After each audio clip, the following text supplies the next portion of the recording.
Coming up next on This Week in Torrance, changes are coming to the Amo Fashion Center.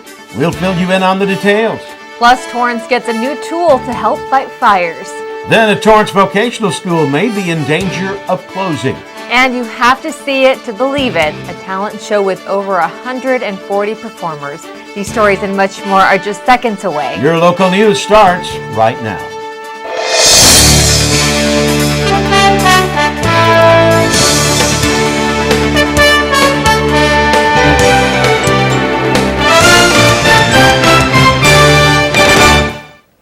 Hello, everyone, and welcome to This Week in Torrance. I'm Jin Chun. And I'm Ben McCain. Thanks for joining us. Here are your top stories. The EPA is cleaning up Torrance. The U.S. Environmental Protection Agency announced the start of construction on a groundwater treatment system that will clean up contamination at the Montrose and Del Amo Superfund sites.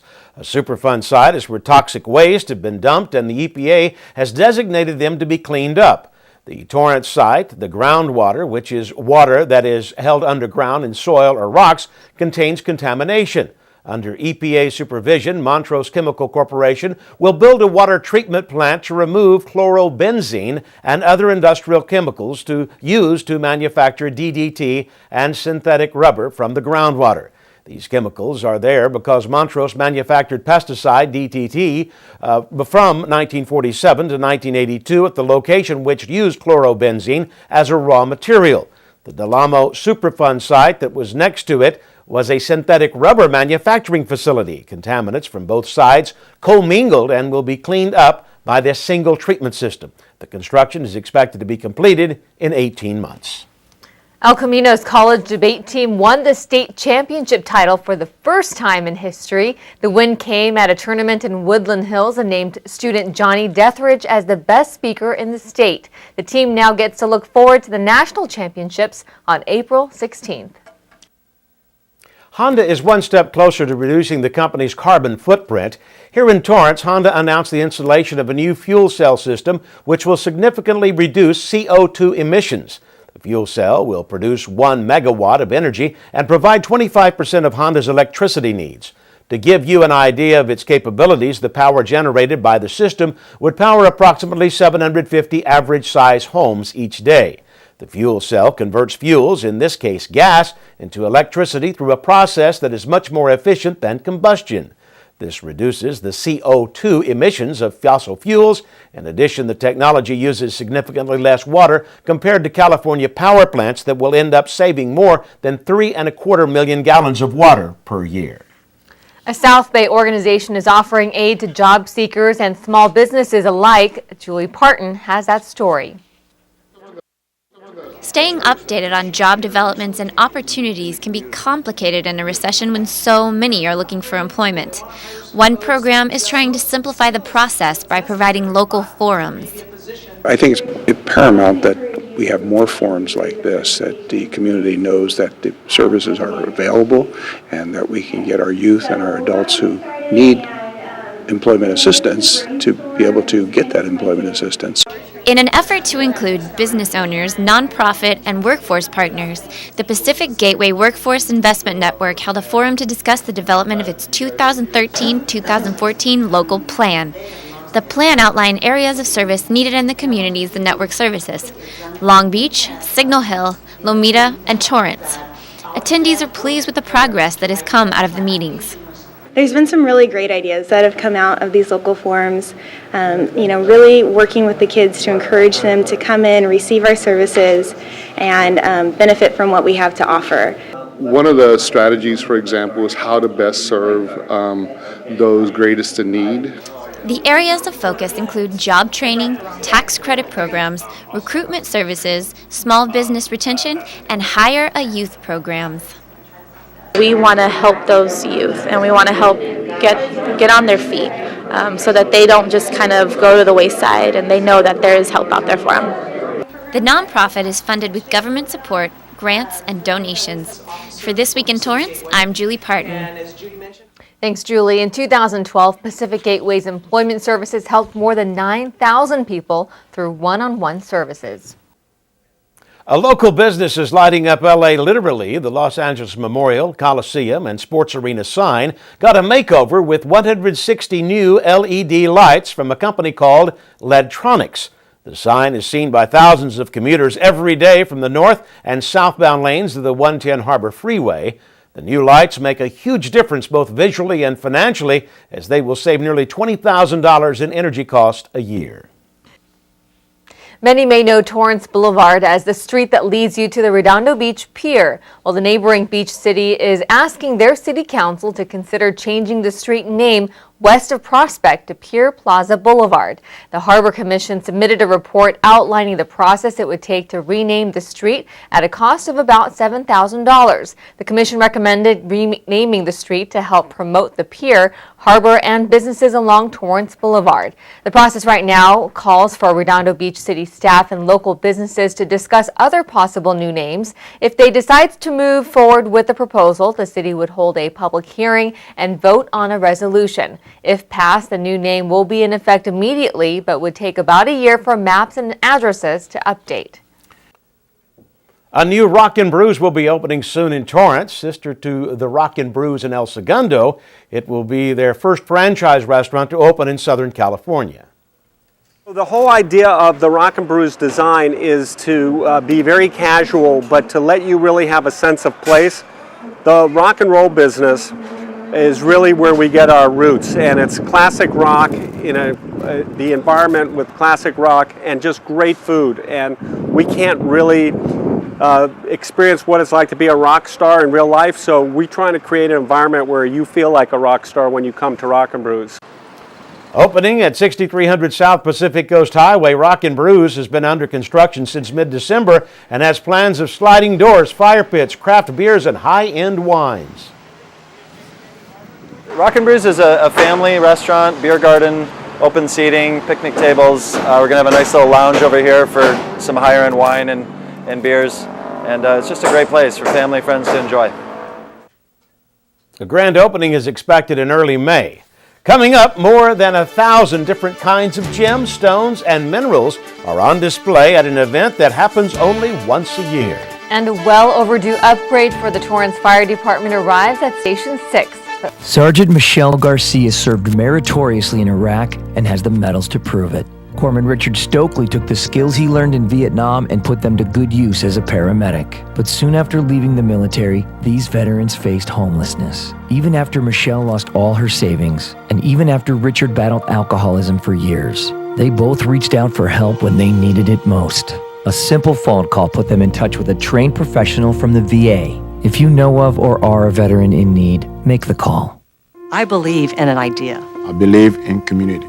I believe in entrepreneurship. Small businesses, I believe, help weave people and communities together. I believe in the American dream. What's even better than dreams is making a dream come true. SCORE is a nonprofit organization where we provide free business consulting services to people who want to start a business or already in business. I believe one person can make a difference. I am that person. I am that person. I am a SCORE mentor. I am a SCORE volunteer. What do you believe in? Do you have a gift to share? Small business owners need you. To show them, to give them ideas, to encourage them. I do what I do because watching other people succeed gives me great joy. Our client success is our success. It's like watching your children or grandchildren succeed. Share your success. Volunteer your expertise. You've got it. Share it. Volunteer now at SCORE.org. Volunteer your expertise at SCORE.org. The financial future of vocational schools across California, including the SoCal Rock campus in Torrance, continues to remain uncertain. Our reporter Brittany Ben explains. 9:30. 1. Kimberly Ivana is one of 9,000 high school students who attend SoCal Rock. She receives hands-on training in the medical field there that isn't offered at her high school. They say it's better to do hands-on than just reading a book. A book can tell you a lot of things, but doesn't show you as much as how when you do it hands-on. Like many high school students, Ivana and Molly Penny decided to take advantage of the free occupational program to increase their knowledge and skill set in a career trade. Coming in here, I really didn't know as much as I thought I did. So after being here, you learn just the specifics of everything. Aspiring hairdresser Penny has completed more than 1,200 hours of training at SoCal Rock, which will be used towards the 1,600 hours she'll need to become a licensed cosmetologist. The unique program also offers training in the fields of medicine, engineering, finance, design, and consumer services. We have over 60 different programs, and all of our programs are sequentially linked. So in other words, if a student wants to start here in the 10th grade and focus on engineering, they can take courses in engineering throughout their high school experience. After 46 years of operation and educating more than 500,000 students, SoCal Rock is in danger of having its doors closed as soon as July if Governor Jerry Brown's local control funding formula is approved. The governor proposes to take that money as well as monies from a lot of different other categorical programs and basically fold it into school districts' base grants. If he does that, obviously, it leaves zero funding for SoCal Rock.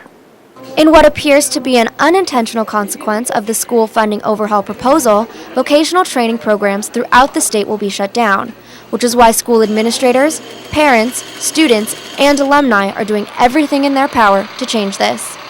We started with a letter writing campaign. We started with phone calls to our elected state officials. We had it on several board agendas. We've had almost, I think, every one of our 6 participating school districts in our JPA had their local boards pass a resolution that eliminating this funding was not a good idea. SoCal Rock also partnered with local and state officials, creating a bill that will hopefully spare the program. Our local elected officials, Assemblymember Miritsuchi and Senator Ted Lieu, are very much touting our successes and who we are in Sacramento, and of course their voices are very important for us. The school is urging community members to get involved by writing letters to the governor and local state officials about how the program offers invaluable opportunities to high school students before they graduate. It's already helped me so much. I mean, over the summer I'm already going to start as a teacher's assistant, and I wouldn't have gotten the job if I hadn't taken a class here called Developmental Psychology of Children. SoCal Rock is hoping the proposed bill to save the program, along with the community's support, is enough to rally against possible closure. For This Week in Torrance, I'm Brittany Ben. Thank you, Brittany. If you'd like to write a letter to the governor in support of SoCal Rock, that can be mailed to Governor Jerry Brown, care of State Capitol Suite 1173, Sacramento, California 95814. The South Bay Lapidary and Mineral Society recently hosted an event for all ages. And just so we are all clear, a lapidary is someone who cuts, polishes, or engraves gems. Our reporter Brittany Ben has more on the story. Torrance residents flocked to the Ken Miller Center to see the South Bay's Lapidary and Mineral Society's extensive collection of more than 1,000 kinds of gems, stones, and minerals. It shows people, how a piece of jewelry came to be, and it also shows the natural beauty of Mother Nature. We all see diamonds and rubies, but everything can be beautiful. Each year, the Nature Treasures Show introduces the community to the various talents of the club's members. This is our 64th annual show. We have one show every spring, and it allows all the members of our club to come and show the things that they do, what they make, what they're interested in. Some of the club's youngest members even taught guests all about the different types of gemstones on display. The crystal in the middle is rose quartz with quartz clusters, and then we have petrified wood. In addition to the 30 different cases on view, the exhibit also offered how-to workshops on wire wrapping, beading, and soapstone carving, keeping guests of all ages entertained. Event attendees were also able to purchase a variety of handcrafted jewelry and stone pieces, all made by the club's members. The proceeds of today's sale will directly benefit the club's scholarship fund, which is given out each year to a select amount of students at El Camino College who are studying earth science. We have enough money that we can do 2 to 5 scholarships a year in the earth sciences. Sometimes they use it for while they're at El Camino, and sometimes for a graduating student when they're going to a 4-year college who doesn't have enough money and has the grades. The club is hoping the two-day event will raise enough money to sponsor as many earth science students as possible and continue to spark the community's interest in geology. For This Week in Torrance, I'm Brittany Bin. Thanks, Brittany. If you're interested in joining the South Bay Lapidary and Mineral Society, you can visit them online, their website at palaceverdes.com/SBLAP. The Torrance Fire Department has an upgrade in its arsenal to fight fires. Station 6 is home to a brand new fire truck. Reporter Wealthy Jenner has all the details. A new fire truck doesn't come around often. They're designed to last about 25 to 30 years, so it's been a pretty long time since our last ladder truck was replaced.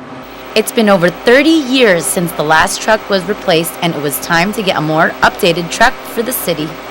For example, it has a new cleansing system for the exhaust, and every so often, periodically, you have to cycle through a cleaning cycle with it. Cleans itself, and yet it's still a very green machine when it comes to exhaust, and runs diesel.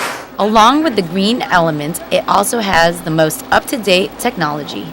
I'm sitting in the engineer's seat of Station 6's new ladder truck, where one of the new features is this data center, which monitors all of the safety systems of the new vehicle.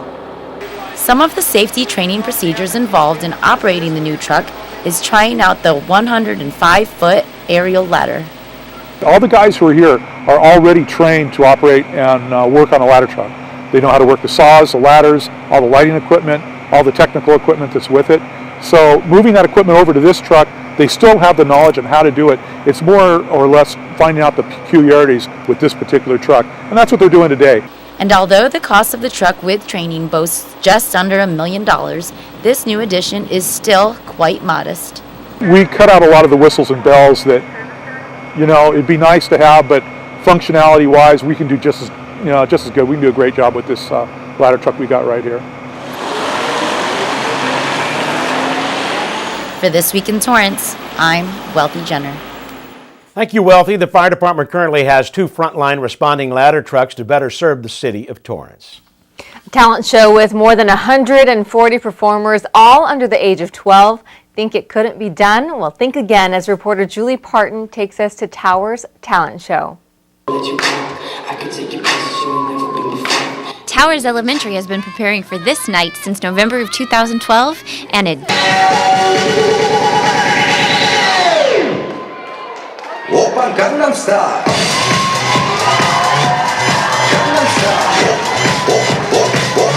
The annual Towers Talent Show had so many acts sign up that they had to move the event to the West High Auditorium.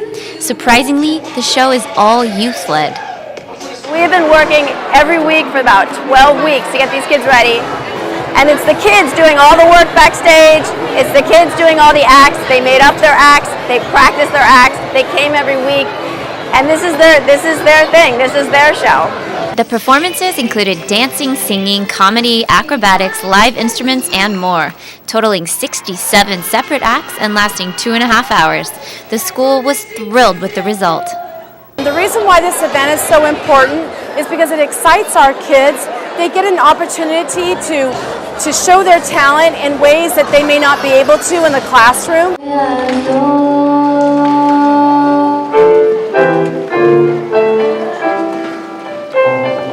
What we hope to achieve from this event is just to create spirit, to create a unity with our school, with our staff, with our parents, and with our students, and just to really have a great time. Thanks, Julie. The show had a fantastic turnout with more than 600 people in attendance. Coming up after the break, the Amo Fashion Center is making changes in a big way. We'll show you their plans. But first, here's your 5-day forecast. Show you their plans. Do you know of a good internet filter I can use to protect my kids when they're online? I'm calling because my son's music is it's disturbing. It's dark and angry, and I'm just concerned. Could you pray with me? My sister, she has to get her appendix taken out, and I'm really worried. So what do you think? When should I start talking to my kids about sex? Stand strong. No matter what you're going through, there is hope at the end of the line. Focus on the family. How can we help? Here's Marley Matlin. Since 1977, Dogs for the Deaf has been rescuing dogs from animal shelters and professionally training them to assist people who need them. They literally become the ears of a deaf person. Dogs are placed free of charge across the U.S. and Canada. Dogs that don't make it in the program are found forever homes through adoption. If you or anyone you know might benefit from having a hearing dog, visit the website of Dogs for the Deaf. Helping people and saving dogs is what it's all about. Earth Day is coming, and Torrance is doing their part by offering a free recycling drop-off and mulch giveaway event. There will be free paper shredding, electronics recycling, shoe and clothing drop-off, oil recycling, and mulch giveaway. The event will be held on Saturday, April 20th from 10 a.m. to 2 p.m. in the parking lot at the corner of Maple Avenue and Civic Center Drive. For more information, visit recycletorrents.org.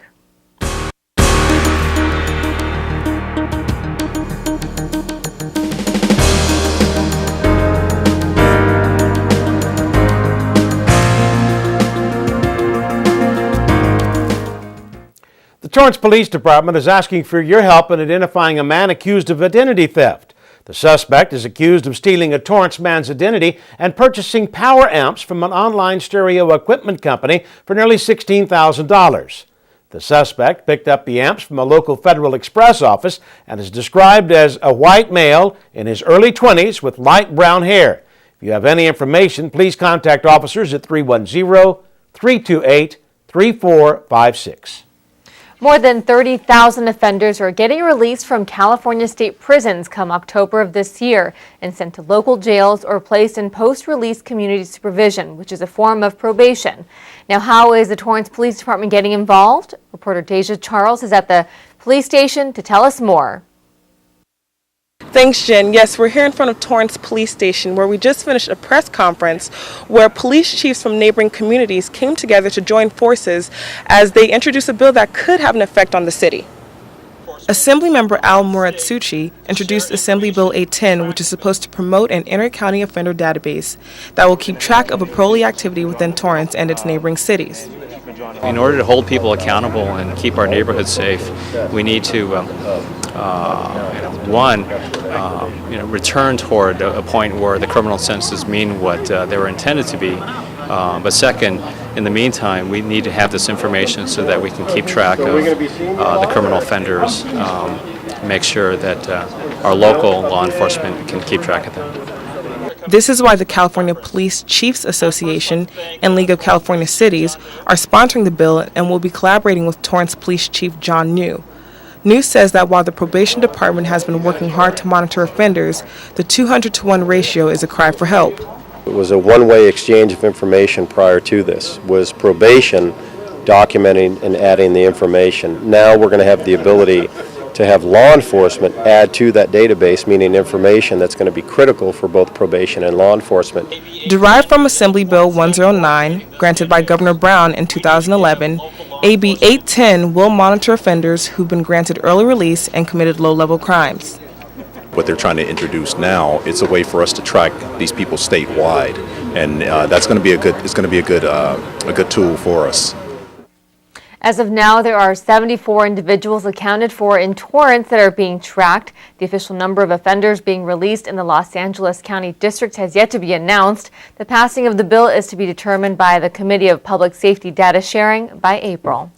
Now let's go out to the sports desk where Juan Hernandez has a preview of what's to come. Juan, what do you have for us? Hey there, everybody. Thanks for checking in with us right here on the sports desk. Check out what we got coming up this week here on the show. 24 teams, 11 of them from here in California, 13 from Arizona, Texas, and Nevada, all right here in town playing some softball. It's the Torrance National Tournament right here on the Sports Desk this week. If you want to catch the updates on it, you're going to have to check us out every day at 4 p.m. and 9:30 p.m. right here on CitiCABLE 3. Thanks, Juan. Torrance residents have something exciting to look forward to. The Amo Fashion Center is getting ready for a makeover. Reporter Hiba Samad has more. I'm excited. I was just saying, there was a time when I would go home and say to my husband, gosh, the mall looks so bad. For Torrance residents like Janet Payne, it's a long time coming. I used to come here on a bus tour from an Air Force base because it was the hip mall to come to.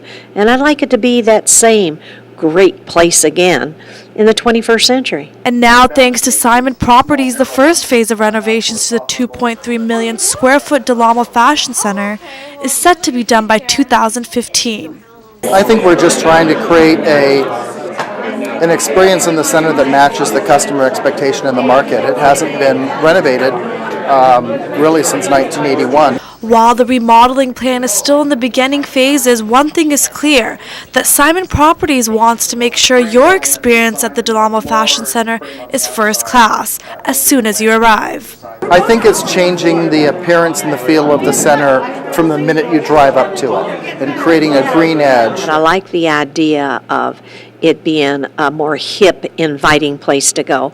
Council members and Torrance residents watched as a new mall layout was revealed, which includes replacement of the current food court and renovating the north end where the former Robinson May and Sears are, and modernizing the interior. We think creating a lot of natural light flooding in, but keeping it indoor is a perfect balance for that. Makes it feel a little warmer for the customers. With grand skylights, natural plants, comfortable sitting areas with dark chocolate brown flooring, this will also be more convenient for shoppers to go to. The redevelopments will make it easier for shoppers to access the mall through a brand new 4-level parking structure. During a busy period, say the holidays, a customer knows that they can go more than one or two places to park. They have many, many choices to go find quick, easy customer parking. The redevelopments will include the addition of 60 to 80 new stores. While the names of these stores are still in talks, one department store expected to move in is Nordstrom. The best part of it is they're bringing Nordstrom in. I know my wife and daughter are going to love that. Along with the heightened experience is the hope that the $200 million renovations will also connect the Del Amo Promenade with other businesses on Fashion Way. It is a huge opportunity for, if you can imagine, for our guests coming into market, coming into the hotel and having this caliber of shopping available to them. Simon Properties plans to release more detailed plans in the coming months and are welcoming any ideas about stores shoppers would like to see in the new mall. For CitiCABLE, I'm Hiba Samad. Thank you, Hiba. Del Amo Fashion Center is one of the most visited malls in the nation, ranked 7th in the United States. Well, that's going to do it for us on This Week in Torrance. I'm Ben McCain. And I'm Jin Chun. If you've missed any portion of our show, you can catch us again at 11 a.m. and 6 p.m. Thanks for joining us, and we'll see you next time.